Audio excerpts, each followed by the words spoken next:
So before we start, I like to change the settings right away.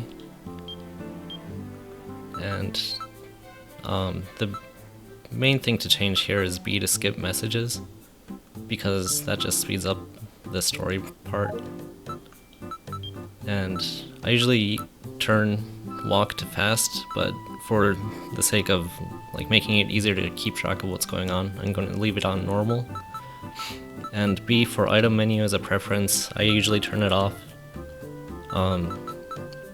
The rest I think is pretty good with default settings, and the only thing to change here is no delay, because it just speeds up the pace of the game. And I like classic and to disable live display, but that's preference too.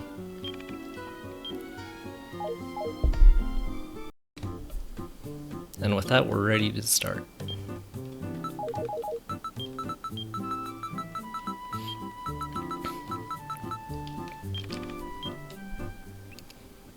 So this is the first time I'm actually recording voice, so it might be a little awkward at times, but hopefully it's not too bad. And we're going to be skipping the story because the focus is going to be on the gameplay and kind of the tutorial of how to play the game.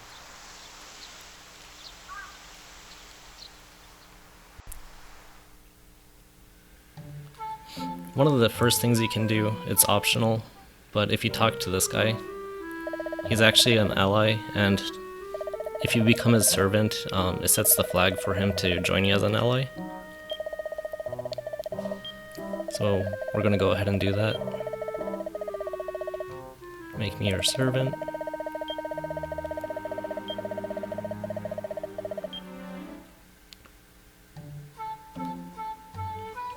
And this is a beginner house. You can do a bunch of tutorials if you feel like it. You get random items as a reward, so it's kind of worth it if you're new to the game.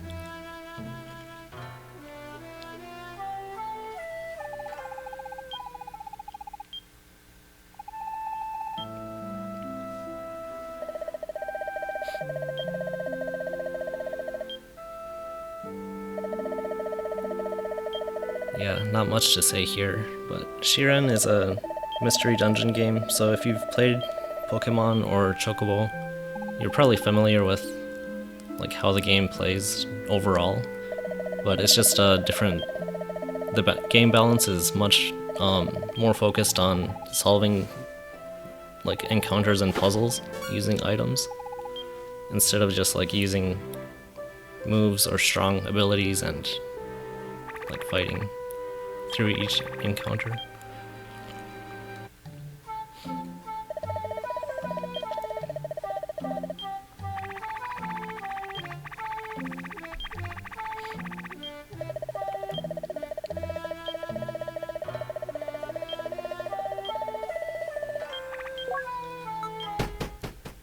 And this is a tutorial dungeon, Oma Shrine.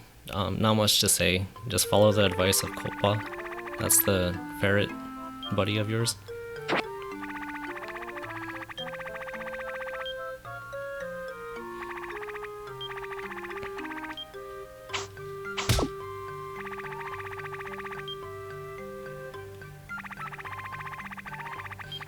And you can step in place by holding B and then pressing A. It spends a turn. Kind of nice if you need to heal HP or if you want to make monsters come toward you.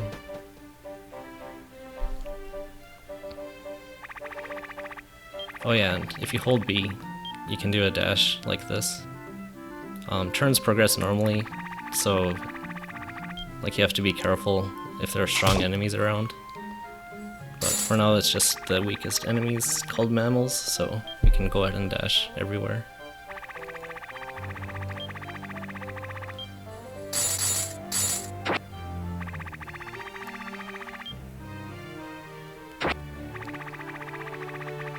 When you find equipment, you have to equip it, of course. Pretty straightforward. It increases your attack and defense. So right now I have 2 for weapon power and 4 for shield. Oh yeah, and you can sort your inventory by pressing Y. If you're playing on Switch Pro Controller or Joy-Cons. It's a nice habit to get into to see, or make it easier to see what you have available.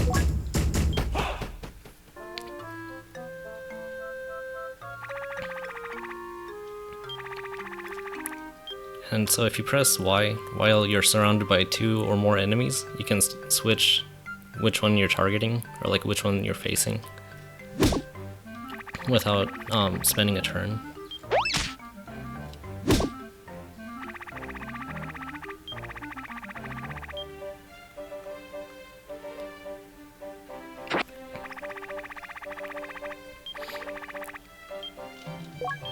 And so just like Copa said, every time or every action you take decreases fullness by 1/10.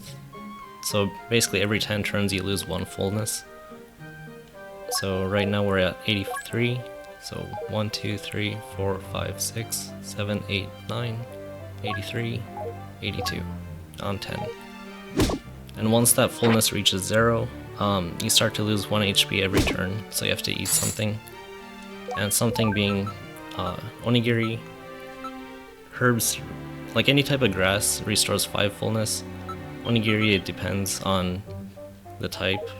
And there's also something called peaches, but we'll get into that later.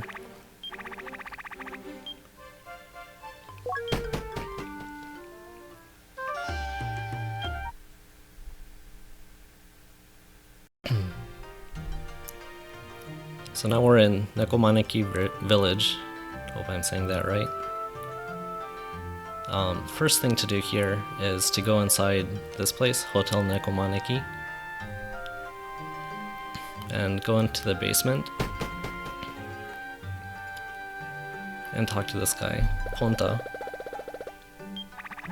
It's a little bit of a long event, but he runs a lot shop and he'll give you an encyclopedia to start with, and it also sets a flag to receive a point card, which I'll talk about later.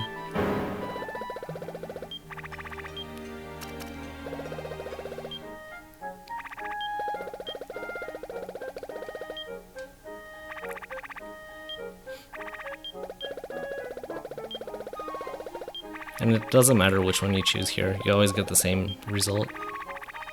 So any of the 4 is fine.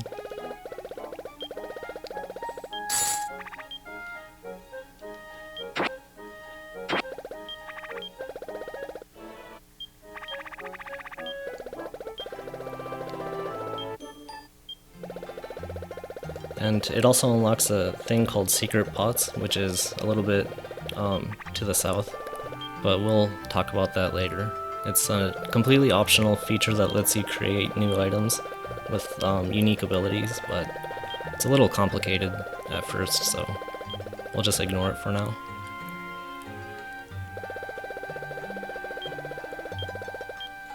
Okay, so he gave us an encyclopedia, which is also called book. You have the item book, new item type book, and monster book.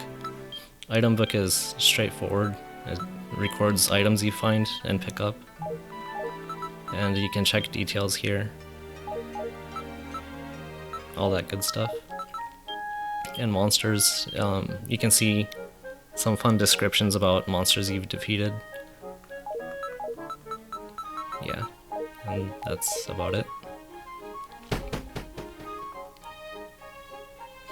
And this also unlocks a thing called Tanuki passwords. If you know passwords, you can enter them here and receive special items. But that's also optional, and it kind of breaks the balance of the game if you do it too early, but it's used in speedrunning, which is fun in its own way. So next, we're going to go to the point shop.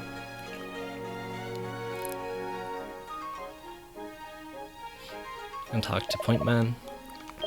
This is going to give you he's going to give you a point card, which can basically, if you step on a trap called Point Switch, it records or it adds points to your point card. And right now we start with 0 points, but once you start collecting points, you can talk to Point Man again and exchange the points for items. And what you want to exchange for early on is undo grass, because this grass if you collapse or die, whatever you want to call it, the game uses collapse, so I'll just use that. If you collapse and you normally lose your money and items, but if you have this grass in your inventory, whether it's in a pot or outside of a pot, it lets you revive or escape from the dungeon with all of your items and money, so you don't lose anything. So basically, if you exchange for that item each time you go out on an adventure, you'll never lose items or money. So it's pretty nice if you're new to the game and whatnot. Okay, next we're going to go to the first main story dungeon, Destiny Trail.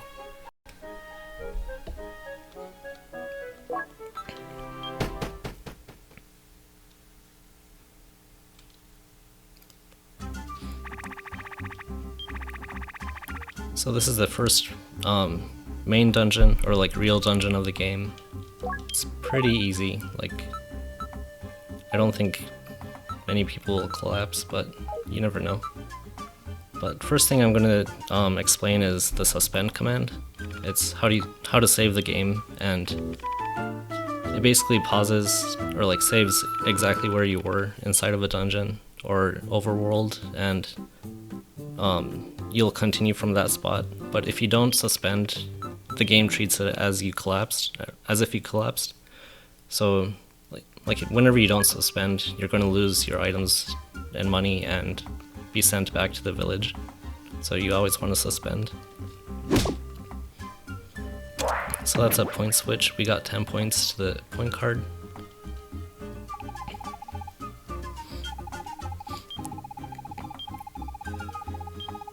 This lady is a little odd, like you have to say no to receive an item instead of yes, which kind of seems counterintuitive because you're discouraging her instead of encouraging, but I don't know, whatever the reason is. So you'll want to go around the dungeon or go around the floor looking for items instead of just rushing to the exit. So we got some new stuff. Student Shield is a shield that gives you experience points whenever you get hit or whenever you take damage from direct attacks. So right now we have 16 EXP until the next level. Take 1 damage, 15. So you can kind of intentionally get hit like this and level up. It's good early on, but it's not really effective as you get deeper into a dungeon. Just an option if you find it. So, and that's an example of a shield that comes with a special ability, and like Tin Shield doesn't have one. It's just a basic weapon, or basic shield. So, anyway, on to the next floor. Columns are a little interesting. When you hit them, they fly backwards. So, and if you knock them into an enemy, it transfers the amount of damage you dealt into the enemy, or into the other enemy.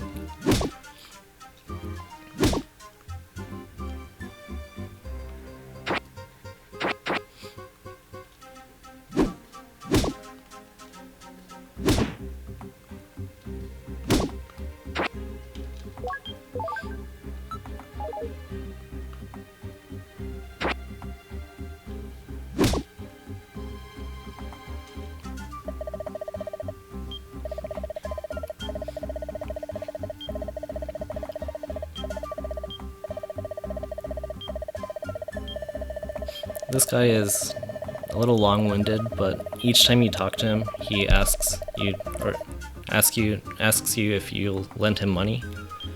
And if you accept, like if you do lend him money, you get either some dialogue or an item as a reward.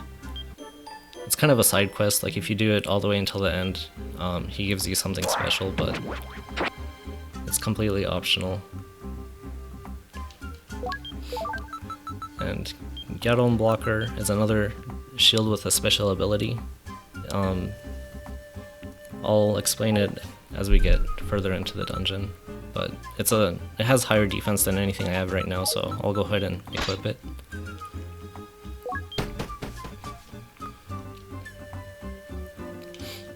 And you might notice that there's a question mark on some of these shields and weapons, and the name is yellow. That means that the item isn't fully identified.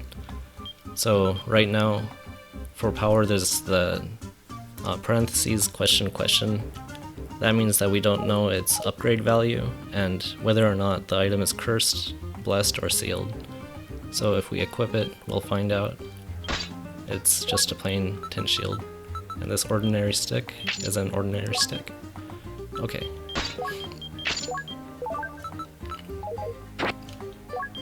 And how about this katana? Oh, it's a +2. That means that in addition to its base attack power of 6, it adds 2 to that, so it's actually 8 right now. And blade bees are a little tricky because they can sting you and make you confused, and they also retreat one step sometimes after attacking. And they have kind of high attack power for an early game monster.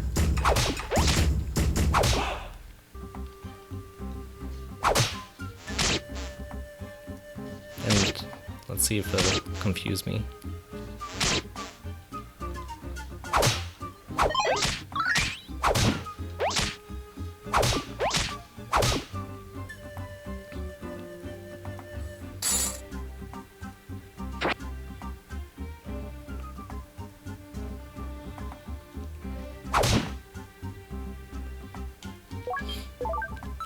So we have a lot of items. I'll go ahead and eat some herbs. And when you eat an herb, when your HP is full, it increases your max HP by 1. Which is nice early game, but it doesn't really impact much once you get going.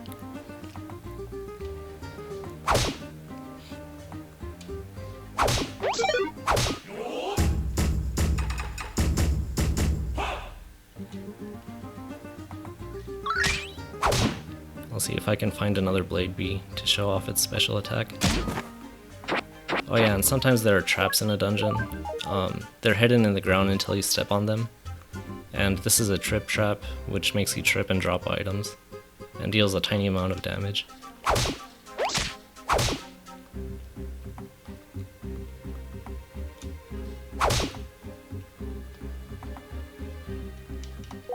And we have a lot of onigiri, so I'll just pass turns stepping in place.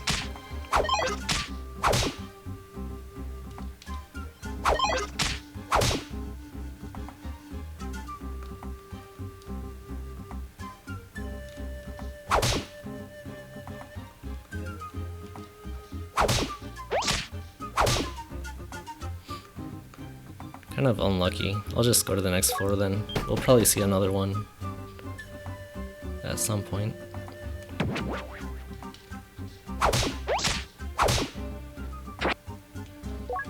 Beast shield. This is a stronger shield. It's a basic one, but it starts with 10, which is a pretty solid number.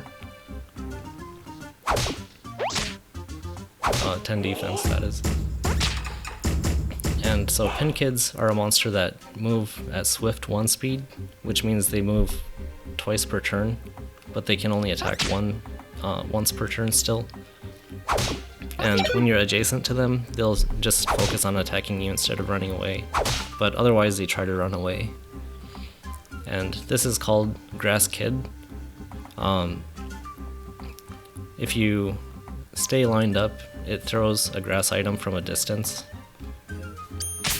At times, not always. There we go. So it threw warp grass, which made us warp to a different room. And they can pick up grass items on the ground. So if you leave one,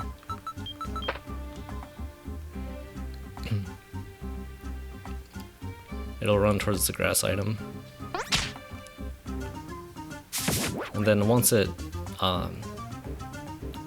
dresses up in the grass, it can spread the grass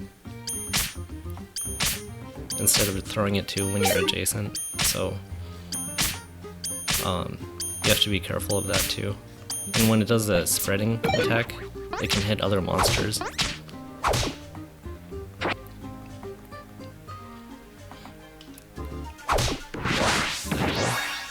Okay, so it spread perception grass, which lets us see where the hidden traps are located.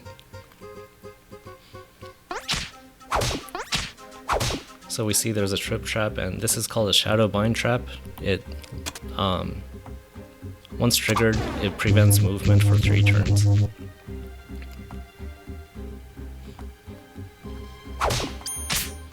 And when you defeat a grass kid, it drops the grass it's carrying, so you can kind of get an idea, but on a floor where grass kids spawn, if you linger and defeat, like hunt them, you can get a lot of grass items, so that can be nice.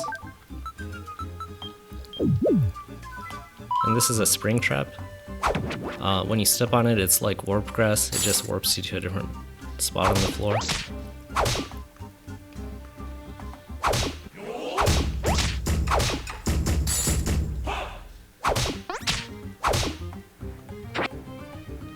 And this is a arrow trap, wooden arrow.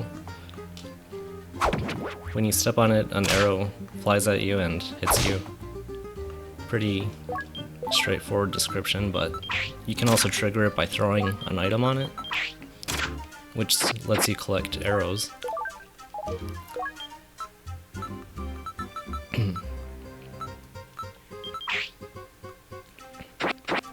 And arrows can be used to attack from a distance.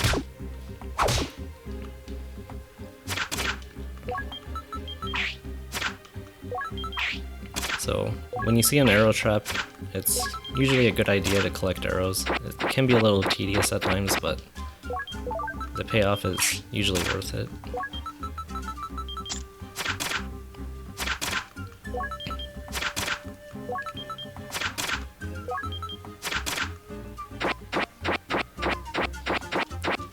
Oh yeah, and what I did there is set the arrow.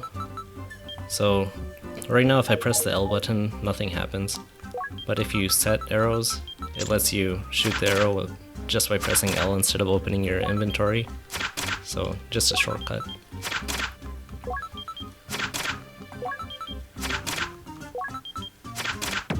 And after a while, or right away, it depends on your luck, but arrow traps can break.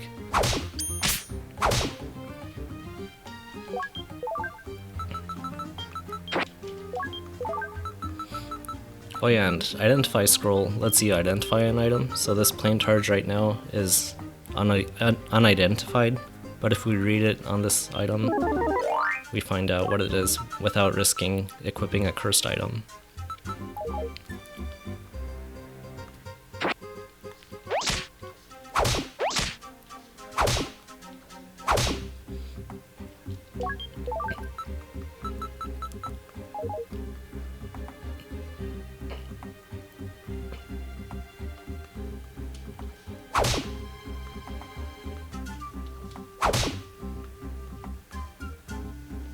Oh yeah, okay, here's the blade bee. We'll have it sting us this time.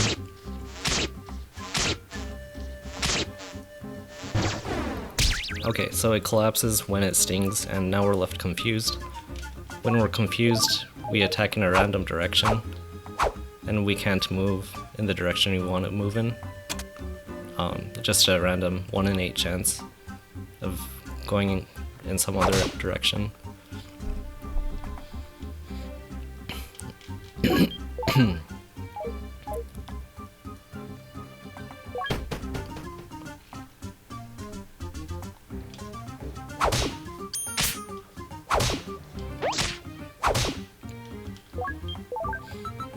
Oh, nice.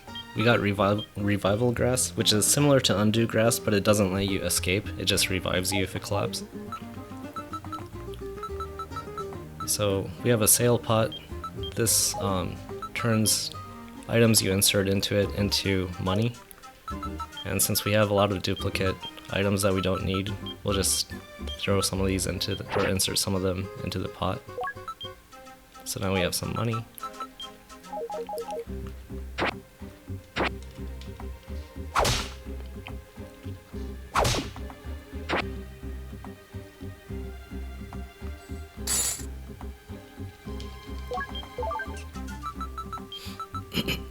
So peaches are another food item. They restore or replenish fullness. Since I have 2 sail pots, I'm just going to go ahead and break this one by throwing it at a wall.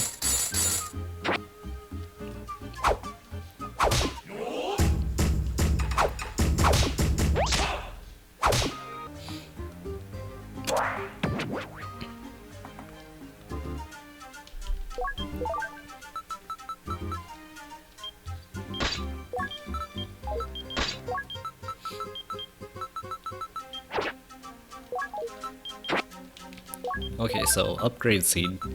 I'll talk about leveling equipment now. So the green bar you see here next to the weapon name, katana, indicates how much progress or like how much skill points the weapon has until it's. Or wait, let me rephrase this. So once the green bar fills to the top, it levels up the weapon levels up, and you gain attack power, and it increases the upgrade limit and stuff like that, which I'll probably explain later instead of right now. And the way you earn skill points is you defeat enemies using direct attacks with the weapon equipped or shield equipped. And what upgrade seed does is it increases the amount of skill points you gain for defeating enemies by granting you Tinkerer status.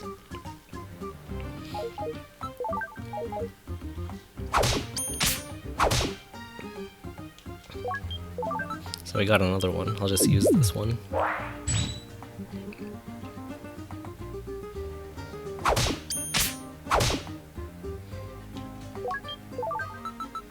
Have a full inventory here.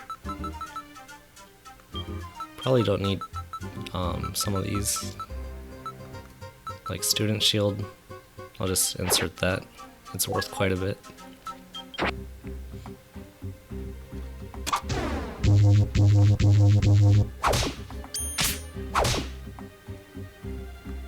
Otogiriso is a healing item, similar to herb.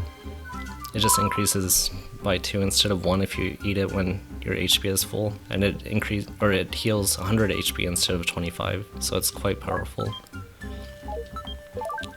Oh, and balance staff. This is a good staff.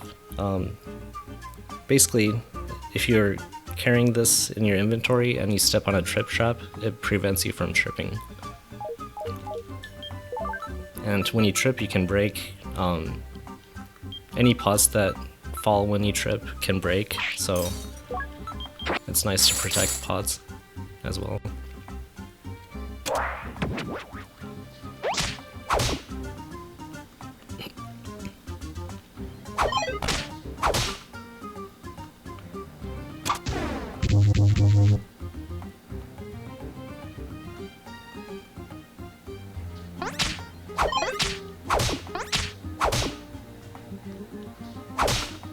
Okay, so our shield leveled up and turned into a good beast shield. Its power went up by 2, its upgrade limit went up by 7, and it gained 2 more rune counts. And we'll talk about rune count and synthesis later. So for now, let's just keep going.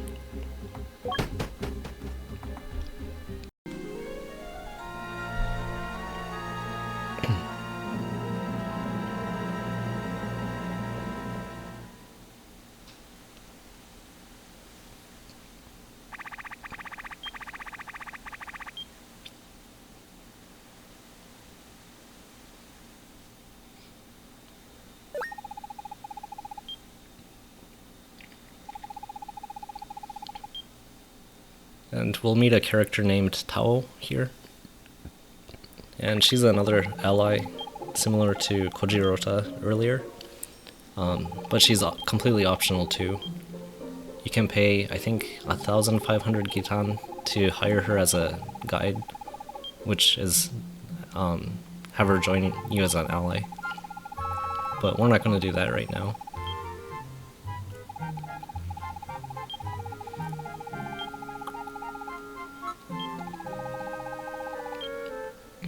And basically you have three options now in terms of dungeons you can go to next. The left is Tower of the Past. It's the easy difficulty. Tower of the Present is kind of the medium, and Tower of the Future is hard. If you go here first, you're probably going to have a bad time. So we'll go to Tower of the Past first.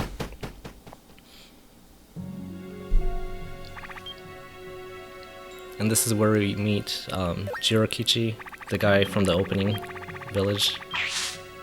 And it explains that if he collapses, you throw a herb or some other HP recovery or revival item at him and it brings him back to life. So from this point on, if Jirokichi collapses and you try to progress without reviving him, you'll be sent back to Nekomaneki village, but you'll keep your items and money, so it's not too bad, but it just means you have to go back through Destiny Trail and back up to wherever he collapsed at.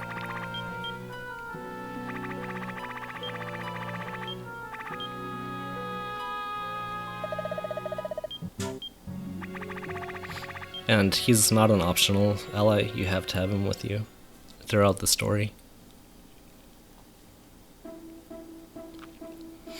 Okay, and now what I did there is I moved the right analog stick if you're using a Switch Pro controller, and it lets you look around the room without spending any turns. And you can do the same thing from the scout command from the menu. It's a really nice way to check out what's there inside of a room before you make any actions, especially if you see red dots in the distance, which are enemies on the map. And so this is an enemy called Karakuroid. He moves at double speed just like Pin Kid, but he can also create traps like that.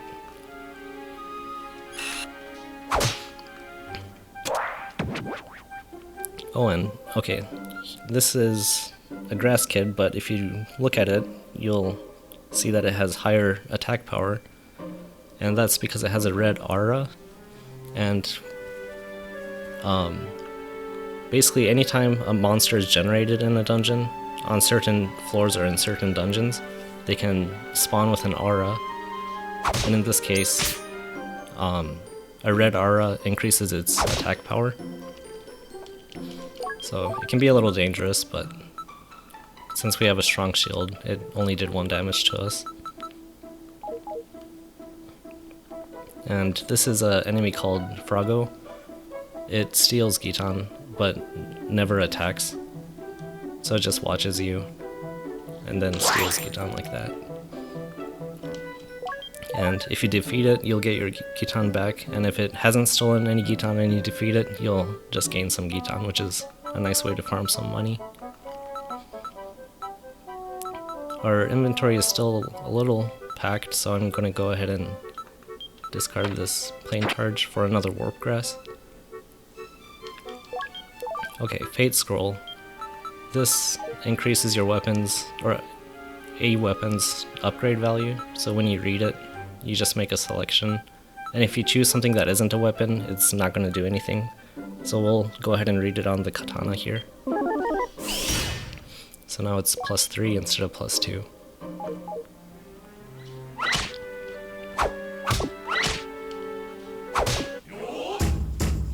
Oh, synthesis pot.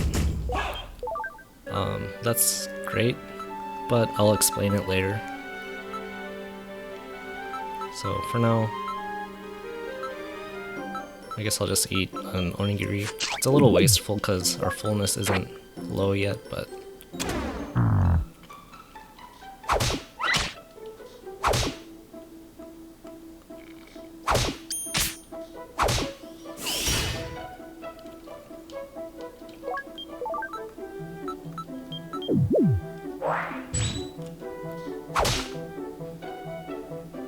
and this is the Frago that stole from us earlier. We'll go ahead and defeat it to get our money back. Okay, so I saw a red dot in the distance and I wasn't sure what it was. And I thought it might be a grass kid, because, I don't know, it's a precaution. And so you can zigzag your movement like that to avoid having it throw the grass, and you can collect it if you defeat it before it uses it. So we got an antidote grass. I'll exchange it with one of my warp grasses, since it's a little more useful. Oh, dragon grass. This grass, when you throw it or use it, it deals fire damage. And it's actually kind of funny that a grass kid had it here, because it has the potential to deal like 40 or 50 damage, which can one-shot you if you're unlucky. We'll go ahead and keep that.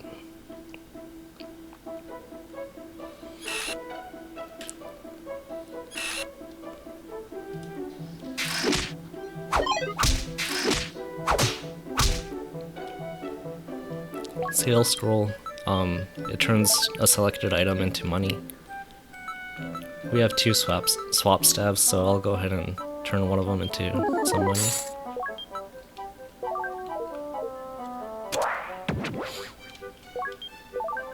This is a trap called Rage Trap. It increases, or it grants enraged status to enemies in the room. But no enemies here, but it basically just increases their attack power. And Strip Trap, it unequips everything you have equipped. It's useful when you want to unequip cursed items, because you otherwise can't unequip cursed items on your own.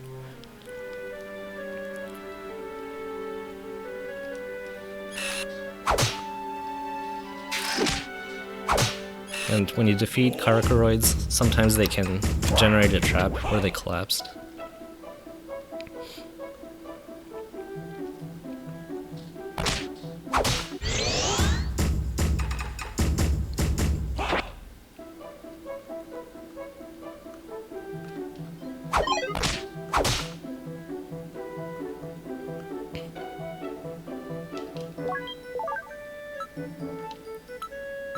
So, let's see. I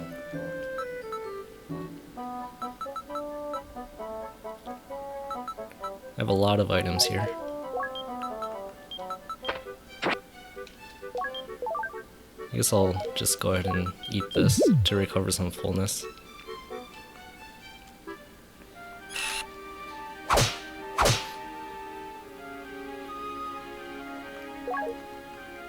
Oh, I forgot to talk about sweet nuts.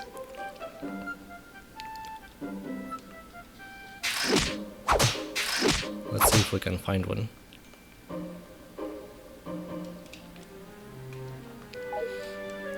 And you can have Jirokichi fight Frogos to guarantee you get money, because they can't steal money from Jirokichi. Okay, so here's a sweet nut. They're a little interesting. If you throw an item or shoot an arrow at them, they'll eat the item. And it doubles their experience points that they give when you defeat them. And this can be repeated up to, I think, 1024 for the multiplier. But if you're unlucky, they explode like that. So you don't want to do it when you're right next to them, because then you'll be your HP will be reduced to 1 HP. And any onigiri you're carrying will be grilled, which lowers the amount of fullness if they're a large onigiri from 100 to 60.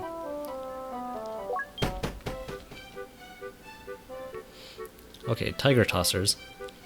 These guys can throw either Shiren or other monsters at other creatures or onto traps like that.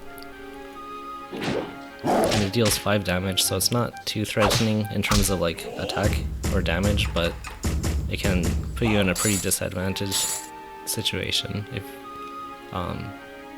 depending on the monsters and traps in the room.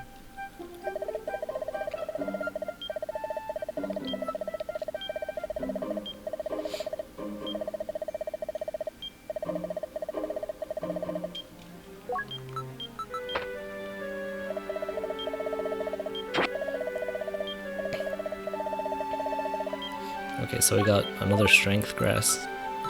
Increasing strength is great. Every time you reach an even number strength value, the amount of damage you deal goes up. So 8 strength and 9 strength is effectively the same, but if I were to eat these two and reach 10, then I'd deal more damage. But we're gonna save that for later. Let's see.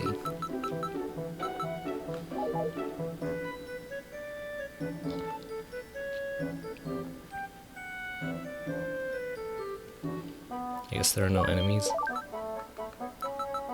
Trying to decide what to discard and what to keep is kind of difficult. We have a lot of good items.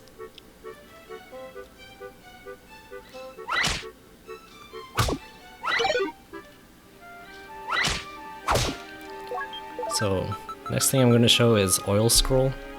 A lot of players think this is kind of useless at first.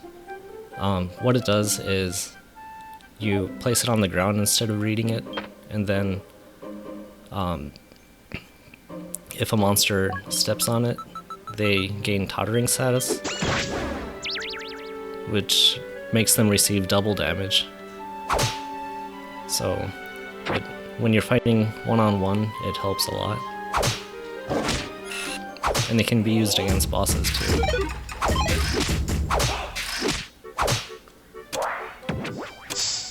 Oh, and Sleep Trap. That makes you fall asleep for, I think, 6 turns.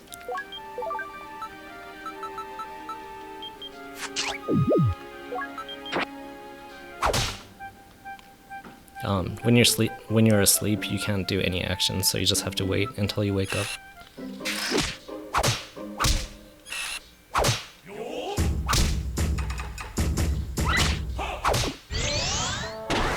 Okay, so we gained super status, and our attack power increased. This is completely random. You can gain it or lose it for various reasons, but gaining it is, as far as I know, completely random. Yeah, so when you have super status, every time you defeat 10 enemies, you gain an additional bonus. So that was 1 enemy, 2, 3,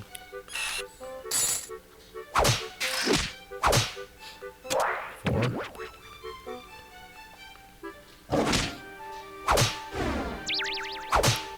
5, 6, and as you saw, super status makes your direct attacks randomly inflict a status condition too. That's why the enemy got confused.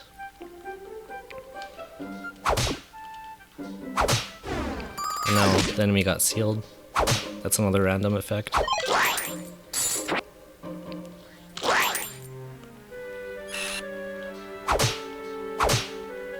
think this is number 10 now. Yep, so we gained precise status this time.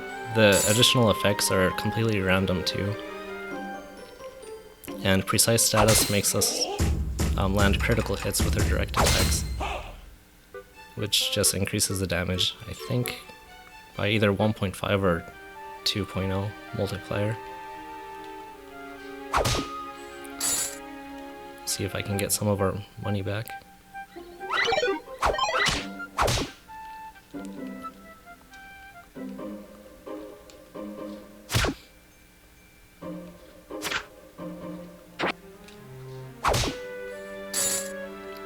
Good enough.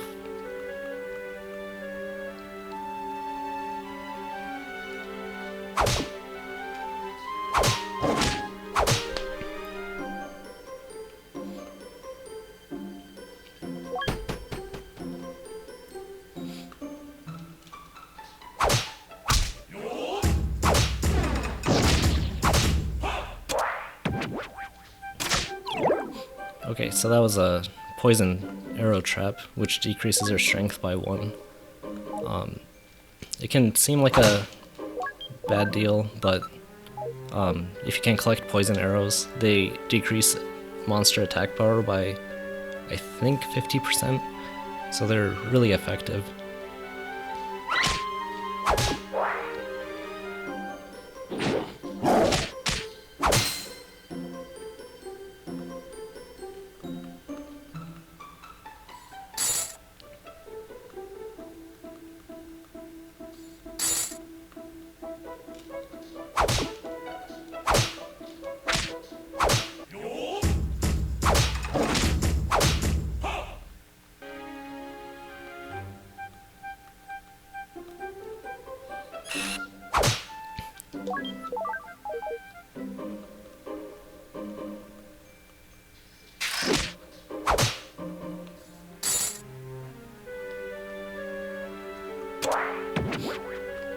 Okay, next thing I'll talk about is fear rabbits.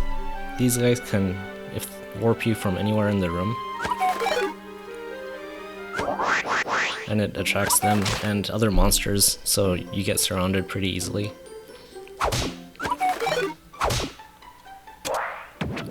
So whenever you see a red dot in the room, when you know that they appear on that current floor, it's good to use a scout command to make sure you don't get surrounded. Okay, so this is a dungeon shop. The way it works is you simply place items that you want to sell on the ground and then talk to the shopkeeper.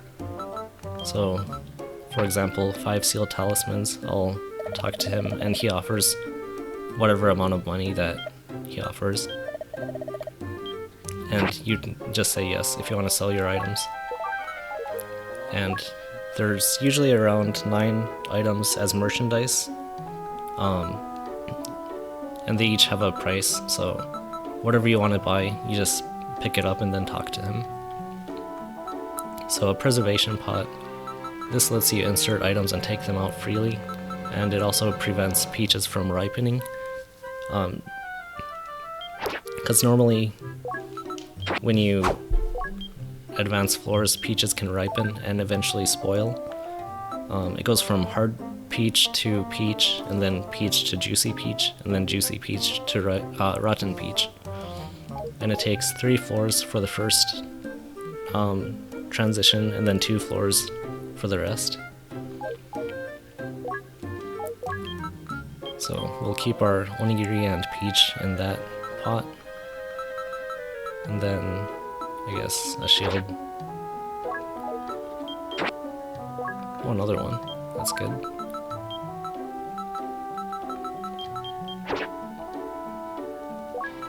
Basically, it expands our inventory size, which is great.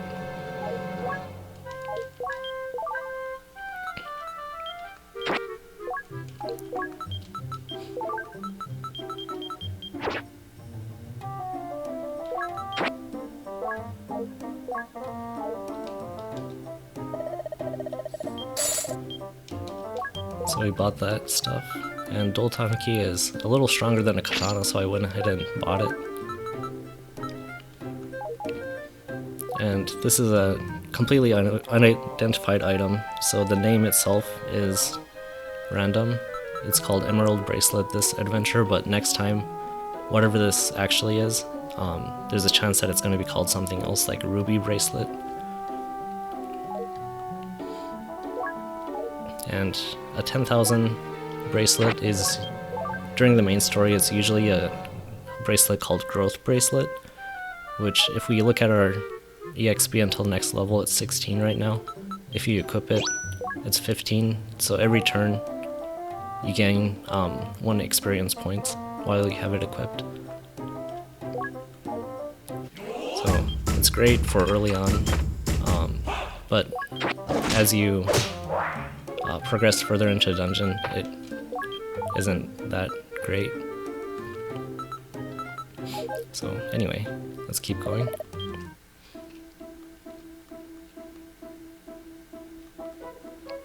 I forgot what item this was. Oh, Shadowbind. Similar to the trap, it just inflicts Shadowbind status on enemies, so not that great. I'll just go ahead and sell it.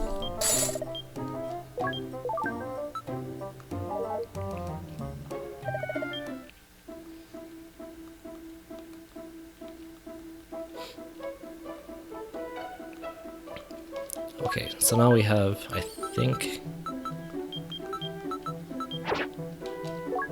Oh wait, never mind.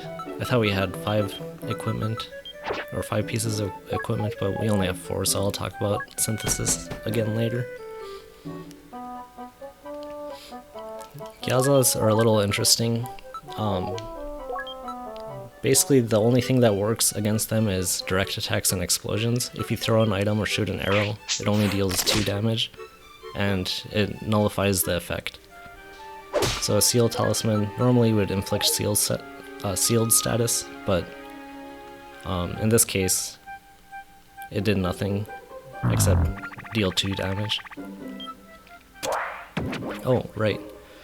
So you can lose super status in a number of different ways. We lost it just now because of a hunger message. The conditions are generally stepping on a trap can cause it to be removed, and hunger messages at 20 fullness and at 10 fullness can make it go away, along with low HP and starving, like starvation, when you're actually losing 1 HP per turn. Oh, okay, curse girls. These curse items, making them either unequipable or unusable. So our katana got cursed just now. This means that if I were to equip it, the katana wouldn't be able to be removed or unequipped.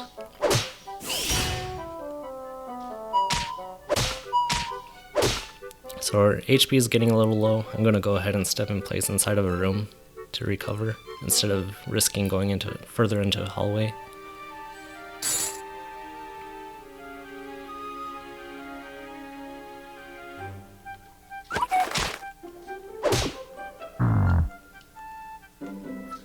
I saw a curse girl with an aura, so I'm just going to go ahead and use arrows.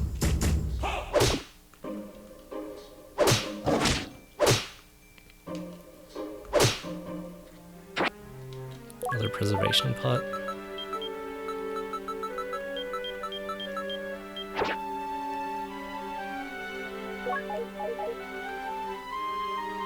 Okay, floaties.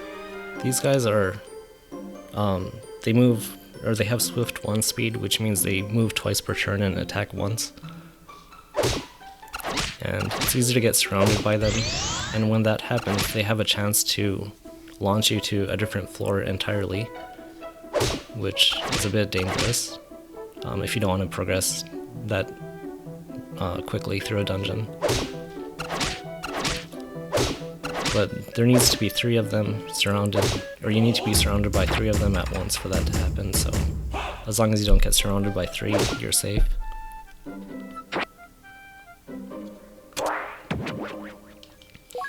I don't know what this bracelet is, but I'm going to go ahead and equip it. And it looks like our strength stayed the same. I'm going to try shooting an arrow. Oh, it said it vanished. That means it's a bracelet called Cannon Arm, which grants Cannon Arm status. Basically that means that anything you throw or shoot goes in a straight line until it goes outside the map. So I unequipped it and shot an arrow, and you can see that it just hit the wall and landed.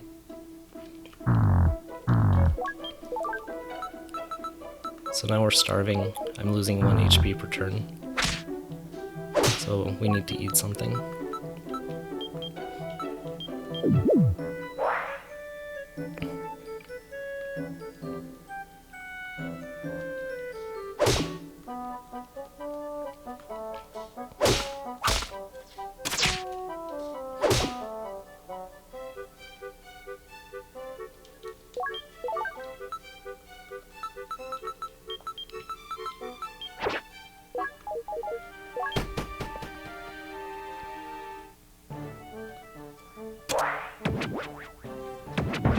Okay, so Ndubas, basically they can disguise themselves as other items, or random items, and then when you try to pick it up, they do a surprise attack like that.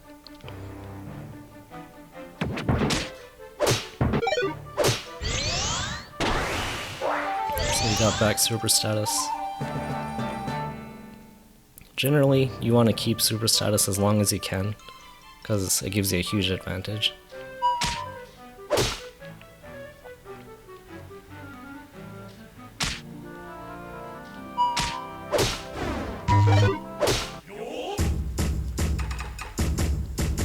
So this is not too great. We have an enemy called Nap Tapper, I hope I'm saying that right. But it stays asleep until, or unless, like it's always sleeping until you attack it, or you step on a trap that wakes it up. And it has high attack power, so you generally want to ignore it, but it also every now and then yawns, which makes any ally character or the player fall asleep. And since there are 3 floaties around, if we fall asleep here, it's not going to be too great. So I'm going to go ahead and let's see.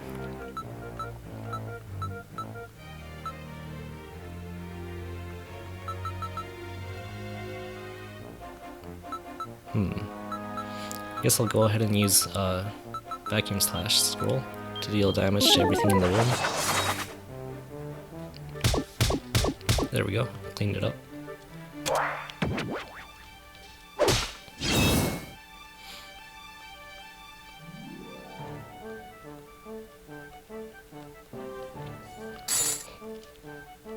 And since there are no enemies around, this is a bad idea because I can lose super status. So even if there are no enemies around, you have to consider like your situation. Because anytime you get afflicted by a status condition that is negative, you can lose super status too, just like stepping on a trap.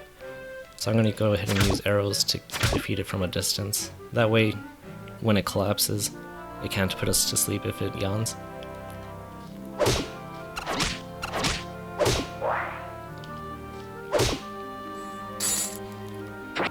So we gained an action speed boost just now. Since we found a strip trap, I'm going to go ahead and equip the other stuff to identify it.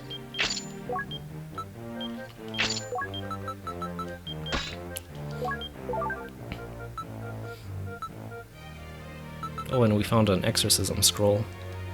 If you read this and select an item, you can remove the curse or seal from the item, which is great if there are curse scrolls and stuff around. But I'm going to save that until we actually need it later, because right now I don't really need the katana.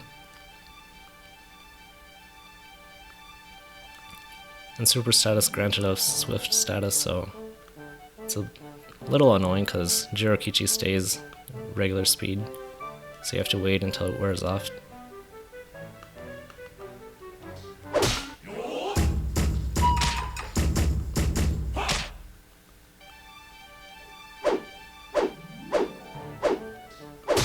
And pump phantasms can attack through walls and move through walls like that.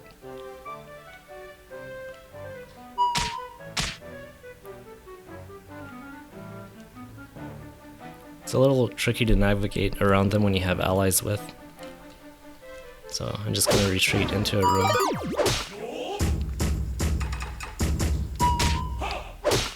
So a yellow aura means that it can, or it increases its speed by 2 stages.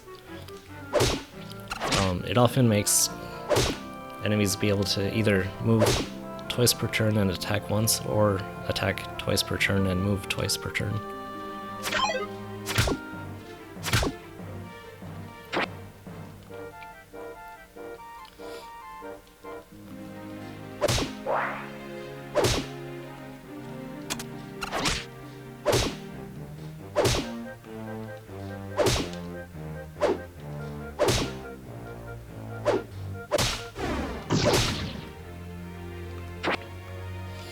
And if you want to be extra careful about not losing super status, you can start checking each tile for traps by performing a direct attack. But it takes a long time, and it also uses a lot of fullness because it's doing 2 turns per move instead of just once per move, or 1 turn per move, so I don't like doing it, but some players don't mind playing that slow.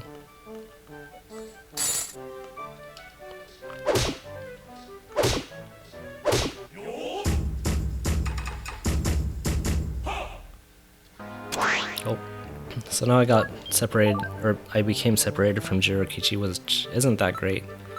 But I don't have a scroll to get him back to me, so I just have to hope that he doesn't collapse on his own.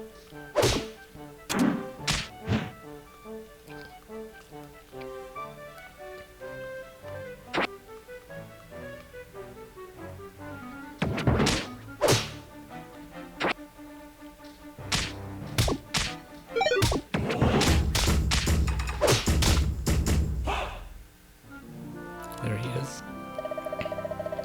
And you can check his remaining HP by pressing ZL, either that or select. So we see that he's doing just fine.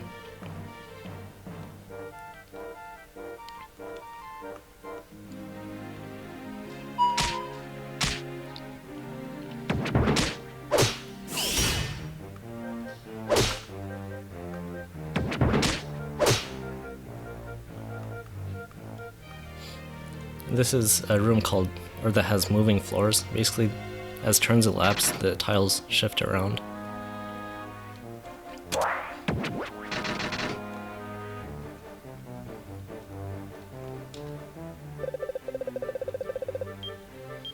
So this is a blacksmith. You just select an item and he upgrades it for you. I'm gonna go ahead and upgrade my shield.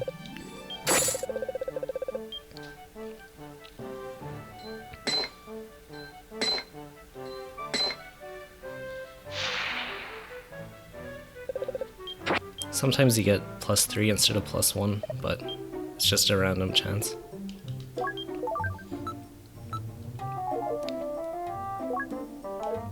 So we see a katana here, but the price seems a little higher than usual, 1210. So I'm going to check the item book and see what the normal price is, and we see that the buying price is 1100. So something is making this katana more expensive. I'm going to equip it. Oh, we see it's a +2. So as you can see, upgrade value increases or decreases the base price. Preservation pot, that's great. More storage.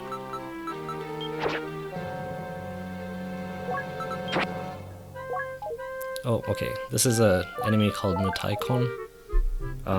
Basically, it can throw poison grass at you from a distance, and when that happens, it decreases your strength and inflicts slow status. There we go. So now we can only act once every 2 turns. Until this wears off. Oh, we found a day shield.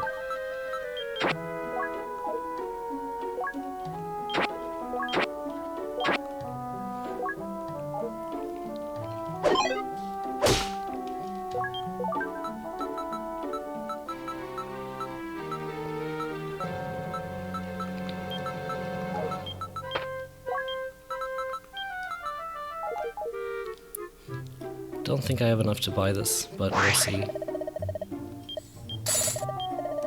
9,440, so not quite.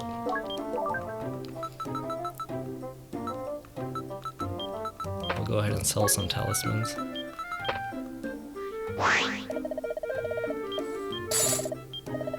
Still not enough.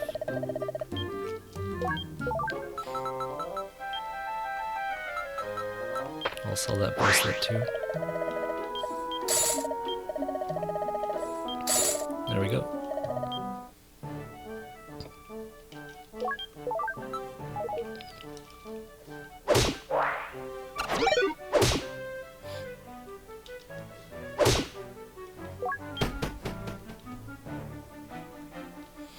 Okay, scorpions are similar to Newcomers. They can decrease your strength by 1 point, but they can only do it when you're adjacent instead of from a distance. Oh. Okay, so this is an enemy called Swordsman. He can knock your equipped shield away, as we just saw.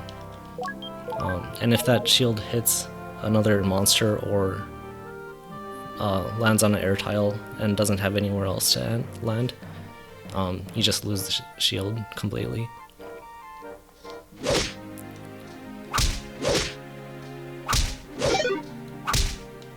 So I'm letting Jirakichi fight a little bit because I don't have my shield right now.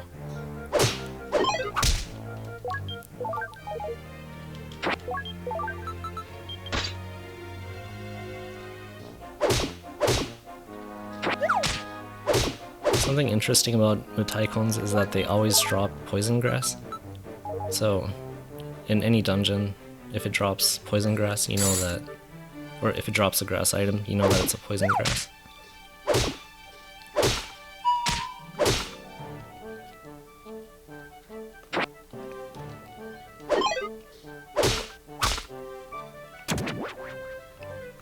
Okay, I stepped on a trap and lost super status there.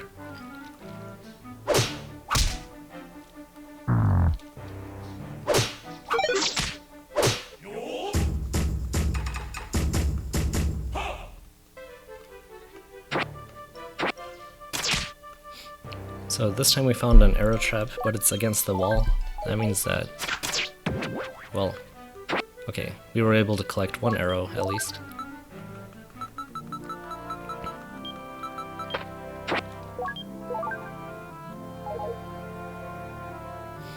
Oh, and another shop.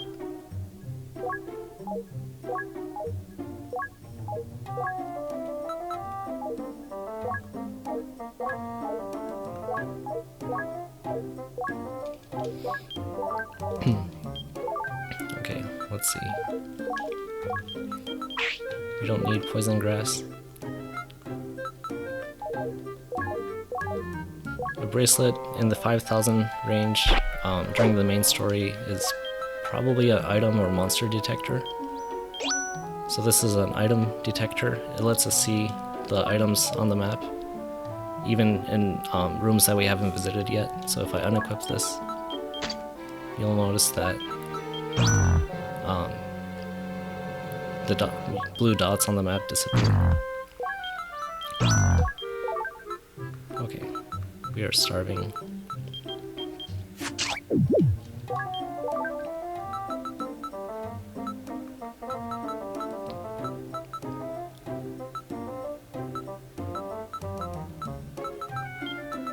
We don't need to buy that, I don't think. Plating scroll is pretty nice. It makes it so that your weapon, or the weapon or shield you select, never loses upgrade value. Because some traps, like Rust Trap, or some enemies, make you lose upgrade value with their special attacks. So, we'll just save it for now though.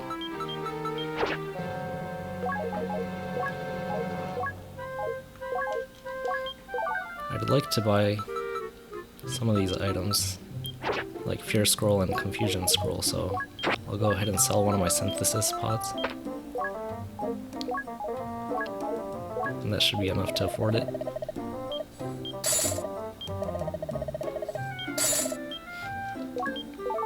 Okay.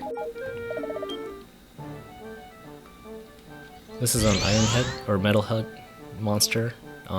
Basically, it charges its strength to deal, I think, double damage, and it can attack through corners. So if I stay here, it's going to hit me like that.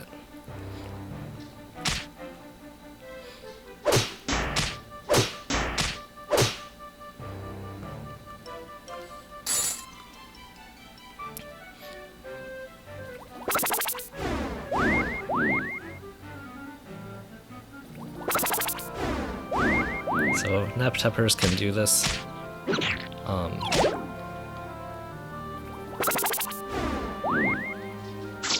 Basically, if you stand next to them while they're asleep, they have a chance to spread the sleep effect.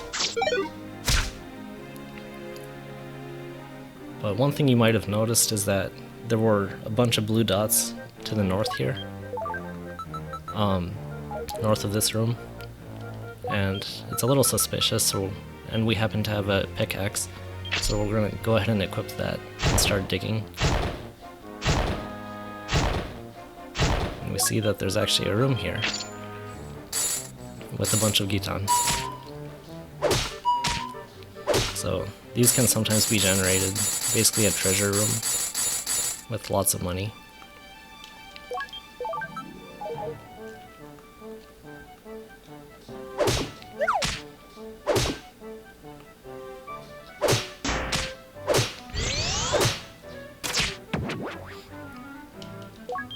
this dungeon is only 7 floors, so now we clear it, and then we'll return back to Nekomaniki Village. So yeah, we'll continue back at the village next time.